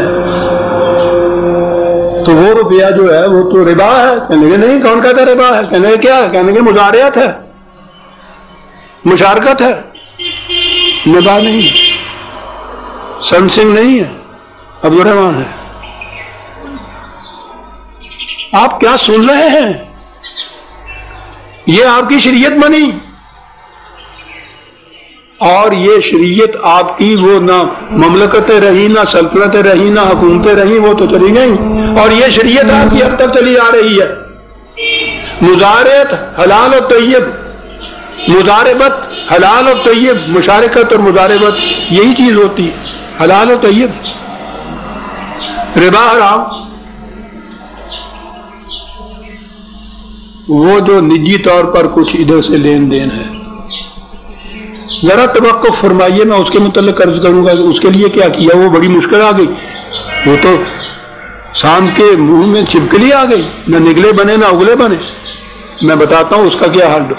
یہ ہے نظام کلی سرمایہ داری کا, مزارعت کا, مزاربت کا, مشارکت کا. یہ ساری چیزیں یہ چلی آ رہی ہیں. آپ کے ہاں یہ جو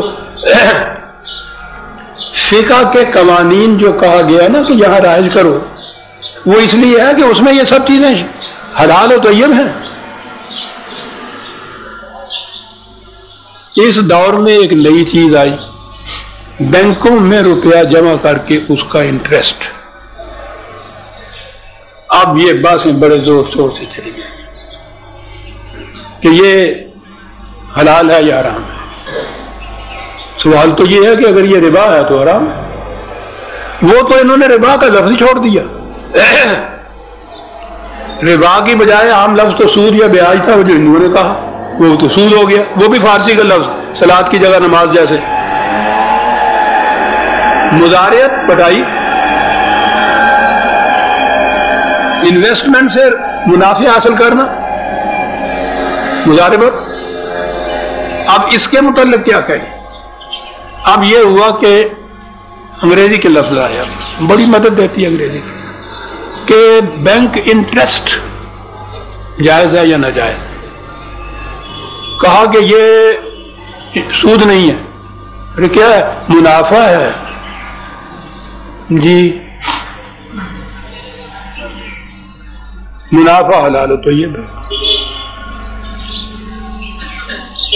بینک انٹرسٹ کے متعلق باتیں بڑی دلچسپ ہوتی ہیں. انگریزی میں دو چیزیں ہیں، ایک یوزری کہلاتی ہے، ایک انٹرسٹ کہلاتا ہے. یوزری ہوتی ہے ذرا زیادہ شرح اس میں ہوتی ہے، کچھ زیادہ نوچ کھوٹ ہوتی ہے،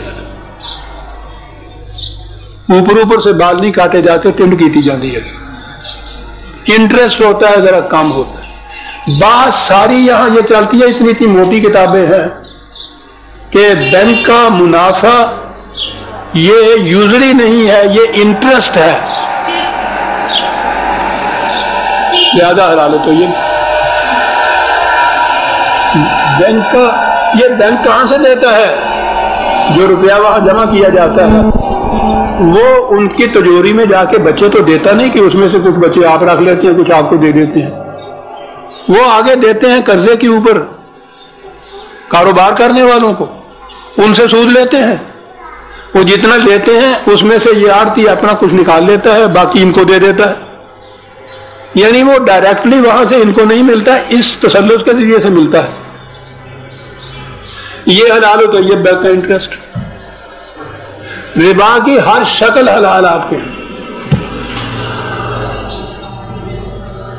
اور اس سے بھی آگے چلے ہوئے. اور آپ کو معلوم ہے کہ بینک میں سے جو وہ انٹرسٹ کی رقم ہوتی ہے اس میں سے کچھ کاٹ لیا جاتا ہے، اس کو زکوٰۃ کہا جاتا ہے. یہ جو زور دیا جاتا ہے نا کہ فقہ کے قوانین رائج ہونے چاہیے یہاں، وہ اس لیے دیا جاتا ہے کہ فقہ کے قوانین میں یہ سب چیزیں جائز ہیں. قرآن تو اس میں آتا ہی نہیں. جتنا بھی کسی شخص کو بغیر محنت کیے ہوئے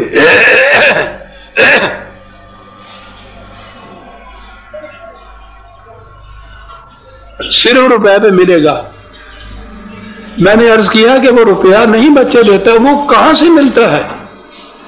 کوئی محنت کرتا ہے نا. پیداوار تو محنت کے نتیجے میں ہی ہوتی ہے. کوئی شکل ہو اس کی، زمین پہ ہو، وہ آپ کے ہاں کے ملوں پہ کارخانوں کے اندر ہو، مزدور کرے، اسی سے پیدا ہوتا ہے نا. اسی کو آپ انٹرسٹ کہہ لیجئے، بینک کے ذریعے لے لیجئے، براہ راست لے لیجئے، وہ وہی کا وہی ہے. یہ سارا کچھ جائز ہے. اقبال نے ربا کے خلاف اتنا کچھ لکھا ہے کہ وقت ہوتا تو شاید 2-4 درسوں میں وہ ختم کر سکتا. اس کی نگاہ تھی ان چیزوں کے اوپر، ایک ایک شک اس نے لی ہے ان میں سے.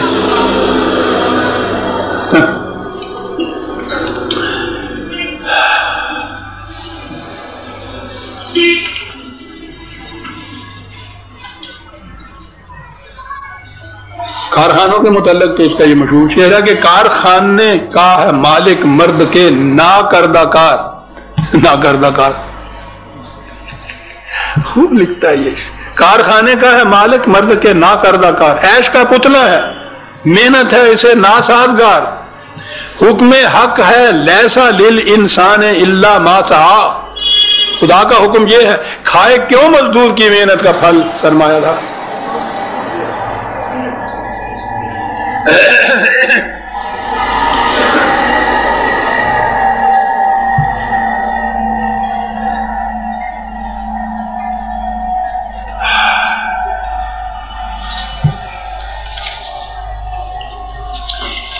یہ معاف رکھیے گا.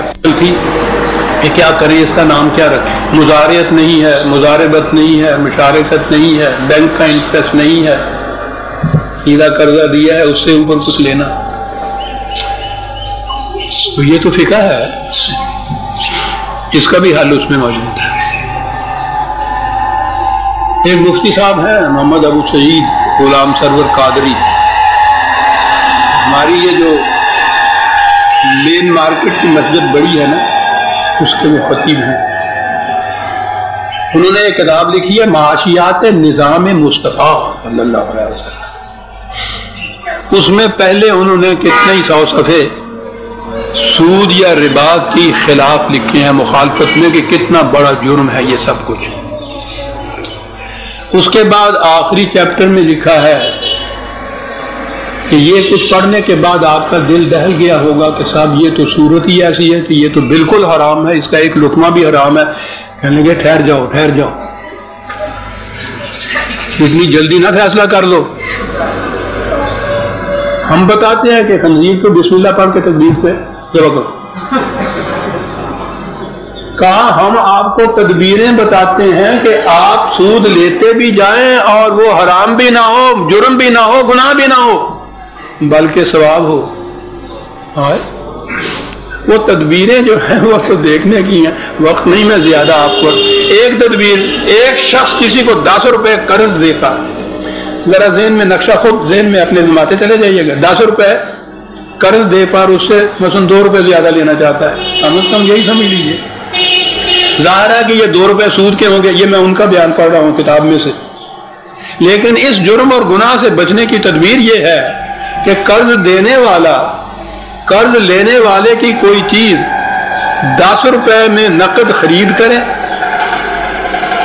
10 روپے سود نہیں، اس کو قرض نہیں دیا، اس کو دیا اور اس کی کوئی چیز خرید لی، اور اسی چیز کو اس قرض لینے والے کے ہاتھ مدت معینہ کے لیے 12 روپے میں ادھار بھیج دی۔ ہاں ذرا غور کے بعد ہنسی آئے گی، تدبیر ہے جناب، اس میں ایک پیج جو ہے نا، لطف کیا ہوا جو فوراً سمجھ میں آ جائے۔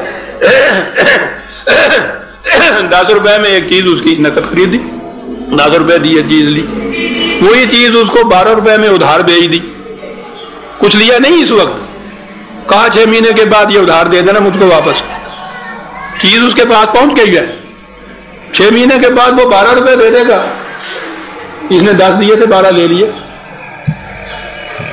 کہا کہ کئی تدبیریں اس قسم کی اس میں بیان ہوئی ہیں، میں نے تو ایک بتائی ہے، زیادہ نہیں بتاتا کہ میں بھی شامل نہ ہو جاؤں انہی کے اندر جو آپ شروع کر دیں جا کر، تو کہنے کے پرویز صاحب نے بتایا۔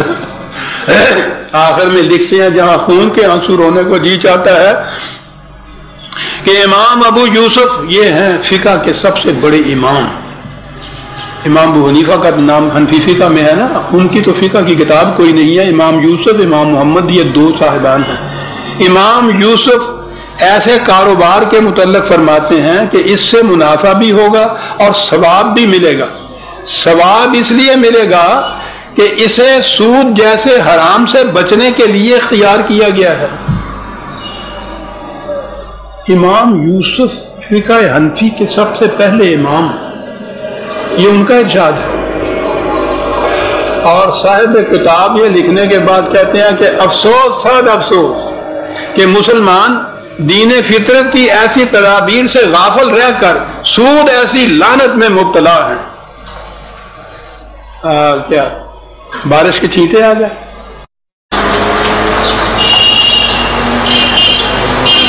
اقبال کے متعلق میں نے عرض کیا کہ ان کی تو ساری عمر اس جہاد میں گزر گئی کہ نظام سرمایہ داری اور شخصیت پرستی، قائد اعظم نے بھی اس میں کچھ کسر نہیں چھوڑی تھی۔ ان کا وہ مشہور وارننگ جو انہوں نے دی تھی سرمایہ داروں اور ذمہ داروں کو، وہ 1943 کے مسلم لیگ کے سیشن واقعہ دہلی میں انہوں نے کہا تھا کہ اس مقام پر ذمہ داروں اور سرمایہ داروں کو بھی متنبہ کرنا چاہتا ہوں، وہ ایک ایسے فتنہ انگیز ابلیسی نظام کی روح سے جو انسان کو ایسا بدمست کر دیتا ہے کہ وہ کسی معقول بات کے سننے کے لیے آمادہ ہی نہیں ہوتا، عوام کے گاڑے پسینے کی کمائی پر رنگ رلیاں مناتے ہیں. عوام کی محنت کو غصب کر لینے کا جذبہ ان کے رگ و پے میں سرایت کر چکا ہے. میں اکثر دیہات میں گیا ہوں، وہاں میں نے دیکھا ہے کہ لاکھوں خدا کے بندے ہیں جنہیں ایک وقت بھی پیٹ بھر کر روٹی نہیں ملتی. کیا اسی کا نام تہذیب ہے؟ کیا یہی پاکستان کا مقصد ہے؟ اگر پاکستان سے یہی مقصود ہے تو میں ایسے پاکستان سے باز آیا. اگر ان سرمایہ داروں کے دماغ میں ہوش کی ذرا سی بھی رمق باقی ہے تو انہیں زمانے کے بدلتے ہوئے تقاضوں کے ساتھ چلنا ہوگا. اگر انہوں نے ایسا نہ کیا تو ان کا خدا حافظ، ہم ان کی کوئی مدد نہیں کر سکیں گے. یہ تھی مطالبہ پاکستان کی بنیادیں. اقبال اور قائد اعظم کے ہی ارشادات کو ہم اس بار حرف سند لیں گے نا. لیکن دوسری طرف یہ قوتیں بھی خاموش نہیں تھیں. آپ کو یاد ہوگا کہ جب روس میں کمیونزم کا سیلاب اٹھا ہے تو وہ در حقیقت ایک اعلان اور چیلنج تھا نظام سرمایہ داری کے خلاف.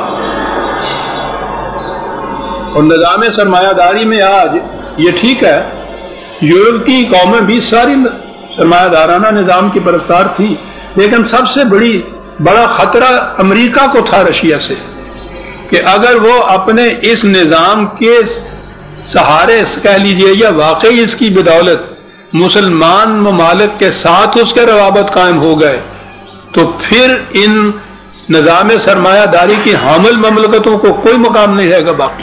یہ ایک بڑی سیاسی چیز تھی اس زمانے کی.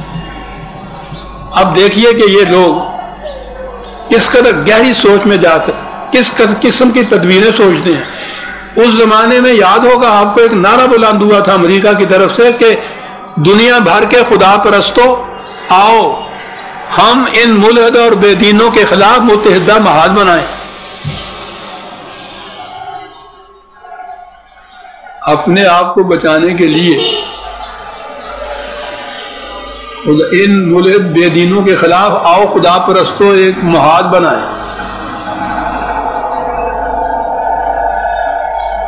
تو آپ کو معلوم ہے کہ یہاں پاکستان یا ہندوستان میں سے کس نے لبیک کہا تھا اس کے اوپر؟ عزیزان امان، آپ کو یاد ہوگا کہ میں عملی سیاست میں حصہ نہیں لیا کرتا، میں قرآن کا طالب علم ہی ہوں، اسی کی روشنی میں ہر چیز کو پرکھا کرتا ہوں. یہ جب آواز وہاں سے بلند ہوئی تھی تو میرا ماتھا ٹھنکا تھا کہ یہ بڑی گہری چال ہے مسلمان ممالک کو اپنی سیاست کے ہمیں فریب میں جنجال کرنے کا. یہاں سے یہ آواز مملکت پاکستان نے بھی کچھ رخ رکھا کہ امریکہ کے ساتھ روابط ہمارے قائم ہونے چاہیے، لیکن اس سے آگے بڑھ کے مولانا ابو الاعلی مودودی مرحوم انہوں نے اسی زمانے میں 1955 میں تقریریں کی تھی کراچی میں بھی لاہور میں بھی، اور کہا یہ تھا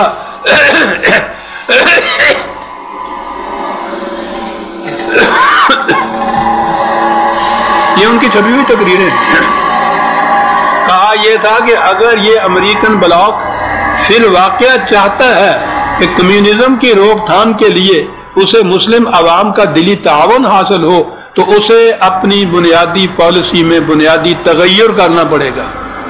اسے یہ فیصلہ کرنا ہوگا کہ اسے مسلم بلاک کے حکمرانوں سے ساتھ بات کرنا ہے یا مسلم ممالک کے عوام کا تعاون حاصل کرنا ہے. یہ اس کے سوچنے کا کام ہے کہ اسے کون سی راہ اختیار کرنی چاہیے. عوام کا تعاون تو انہی حضرات کے وساطت سے ہو سکتا تھا نا. اسے حکمرانوں کی ضرورت ہے جو عوام پر سطحی اثر بھی نہیں رکھتے، یا عوام کے تعاون کی ضرورت ہے جو طاقت کا اصلی سرچشمہ ہوتے ہیں. مسلمان ممالک کے ساتھ آپ کی جو پالیسی اب تک چلی آ رہی ہے وہ ایسی ہرگز نہیں ہے کہ پاکستان اور دوسرے ممالک کے عوام کا دلی تعاون آپ کو حاصل ہو. آپ کو عوام کا تعاون حاصل کرنا چاہیے. یہ جواب تھا یہاں سے جو گیا. میں اس کے بعد عملی تشریح میں نہیں جاتا کہ یہ جو پھر ہمارا پاکستان کا پورا دامن بند گیا سرمایہ دار ممالک کے ساتھ، یہ تھی وہ چیز جو یہاں سے آئی۔ اس کے بعد سوال پیدا ہوا کہ اسلام کا معاشی نظام کیا ہے؟ مودودی مرحوم نے اپنی کتاب مسئلہ ملکیت زمین اس کے اندر واضح سے لکھا، سارا جتنا سرمایہ دارانہ نظام ہے اس تمام کو اسلامی قرار دیتے ہوئے کہا اسلام نے کسی نوع کی ملکیت پر بھی مقدار اور کمیت کے لحاظ سے کوئی حد نہیں لگائی۔ جائز ذرائع سے جائز چیزوں کی ملکیت، جبکہ اس سے تعلق رکھنے والے شرعی حقوق و واجبات ادا کیے جاتے رہے، وہ 2.5% جو بینک سے لیا جاتا ہے بلا حد و نہایت رکھی جا سکتی۔ روپیہ، پیسہ، جانور، استعمالی اشیاء، مکانات، سواری، غرض کسی چیز کے معاملے میں بھی قانوناً ملکیت کی مقدار پر کوئی حد نہیں۔ پھر آخر تنہا زرعی جائیداد میں وہ کون سی خصوصیت ہے جس کی بنا پر صرف اس کے معاملے میں شریعت کا ملان یہ ہو کہ اس کے حقوق ملکیت کو مقدار کے لحاظ سے محدود کر دیا جائے یا انتفاع کے مواقع سلب کر کے ایک حد خاص سے زائد ملکیت کو آدمی کے لیے بیکار کر دیا جائے؟ یہ چیز اسلام کی روح سے جائز نہیں ہے۔ اس سے آگے بہت لمبا چوڑا وقت نہیں ہے، میں اس کی تفصیل میں نہیں جانا چاہتا۔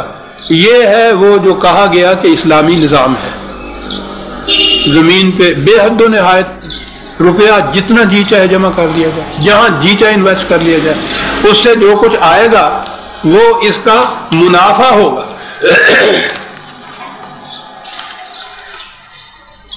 بینک کے سود کے متعلق جب یہ بات چلی تھی تو میں نے عرض کیا کہ وہ تو سیدھا سود ہے، ربا ہے۔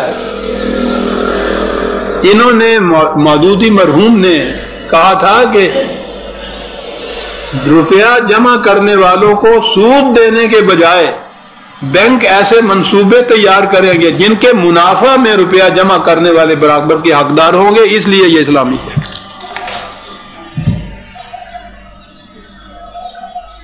اور اس وقت جس وسیع پیمانے کے اوپر عالمگیر حیثیت سے یہ نظام ہمارے یہاں جاری ہے وہ ہم سب کے سامنے ہے، یہ سب کچھ ہے۔ میں قرآنی نقطہ نگاہ سے بات کر رہا ہوں، قرآن کی روشنی میں اقبال کو پیش کر رہا ہوں۔ اقبال نے ان تمام گوشوں کے اوپر نگاہ دوڑائی، قرآن کا معاشی نظام پیش کیا۔ اس نے جیسا میں نے عرض کیا ہے زمانے کے تقاضوں سے جو انقلاب آ رہا تھا، اس وقت دنیا کی معاشیات میں بڑی حد تک سرمایہ دار ممالک بھی رفاہی مملکت ویلفیئر سٹیٹ تک آ چکے ہوئے ہیں۔ ان کے ہاں یہ باتیں ہیں کہ اگر سود کے بغیر کام نہیں چلتا تو زیرو ریٹ کا سود بنا دیا جائے، وہ ایک ٹیکنیکل سی بات ہے، یعنی یہ چیز وہاں بھی ہے۔ لیکن ہمارے ہاں آپ دیکھیے کہ یہ ساری چیزیں مزارعت، مزاربت، مشارکت، بینک کا انٹرسٹ، یہ ساری چیزیں اسلامی قرار دی جائی ہیں۔ اقبال نے زمانے کے تقاضوں کو دیکھ کے کہا تھا کہ زمانے کے انداز بدلے گئے، نیا راگ ہے، ساز بدلے گئے، پرانی سیاست گری خار ہے، زمین میر و سلطان سے بیزار ہے۔ گیا دور سرمایہ داری گیا، تماشا دکھا کر مداری گیا۔ لیکن اس کے بعد جب اس جنگل میں ناچنے والے مور کی نگاہ اپنے پاؤں پر پڑی ہے تو سارے رنگین پر سمٹ کر رہ گئے۔ مسلمان کو جب دیکھا اقبال نے کہ زمانے کے تقاضے تو یہ ہے اور مسلمان ہے توحید میں گرم جوش، بڑے لمبے لمبے بات کہتا ہے اللہ ایک ہے سب، مگر دل ابھی تک ہے زنار پوش۔ تمدن، تصوف، شریعت، کلام، بتان عجم کے پجاری تمام، اور کہا کہ حقیقت خرافات میں کھو گئی، یہ امت روایات میں کھو گئی۔ بجھی عشق کی آگ اندھیر ہے، مسلمان نہیں راکھ کا ڈھیر ہے۔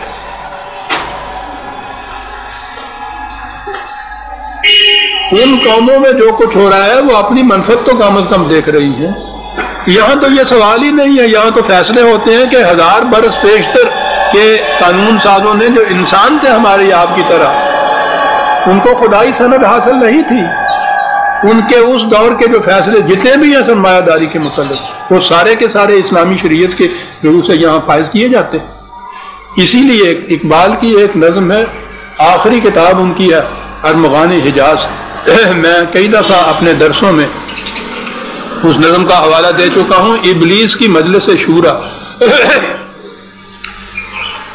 خدا آپ کو فرصت دے اور ذوق ہو تو اس نظم کو ضرور گہری نظر سے پڑھیے. عجیب و غریب تبصرہ کیا ہے، تنقید کی ہے اقبال نے دور حاضرہ کے تمام مختلف اہم شعبوں کے اوپر.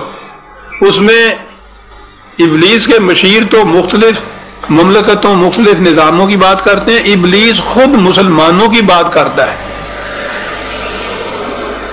وہ مشیر اس کے کہتے ہیں کہ ہمیں اس قوم سے ڈر لگتا ہے، اگر قرآن کہیں ان کے سامنے آ گیا تو پھر ہم باقی نہیں رہ سکتے. اس نے کہا فکر نہ کرو، میں جانتا ہوں.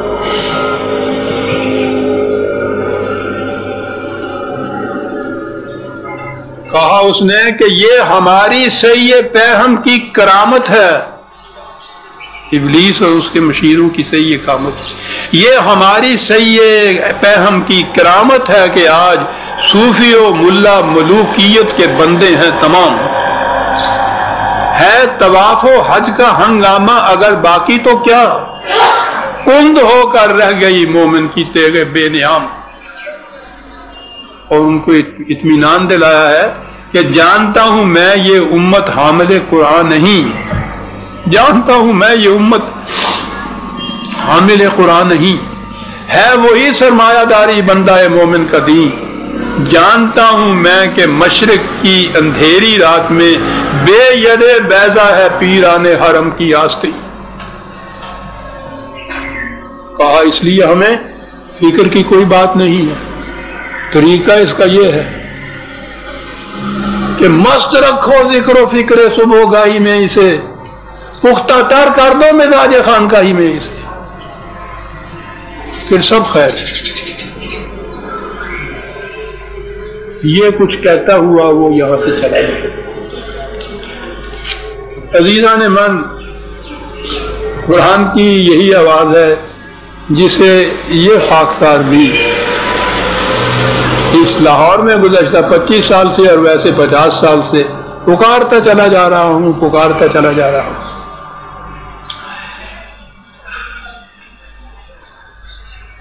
اقبال نے یہ کہا تھا پاکستان کا تصور دیتے ہوئے کہ مسلمان ہونے کی حیثیت سے انگریزوں کی غلامی کے بند توڑنا اور اس کے اقتدار کو ختم کرنا ہمارا فریضہ ہے. لیکن اس آزادی سے یہ مطلب نہیں کہ ہم آزاد ہو جائیں، بلکہ ہمارا اولی مقصد یہ ہے کہ اسلام قائم رہے. اس لیے مسلمان کسی ایسی حکومت کے قیام میں مددگار نہیں ہو سکتا جس کی بنیادیں انہی اصولوں پر ہوں جن پر انگریزی حکومت قائم ہے. ایک باطل کو مٹا کر دوسرے باطل کو قائم کرنا چھ معنی دارت. اس کے نزدیک آزادی سے مفہوم یہ تھا کہ خدا کی کتاب کی حکمرانی قائم ہوئی.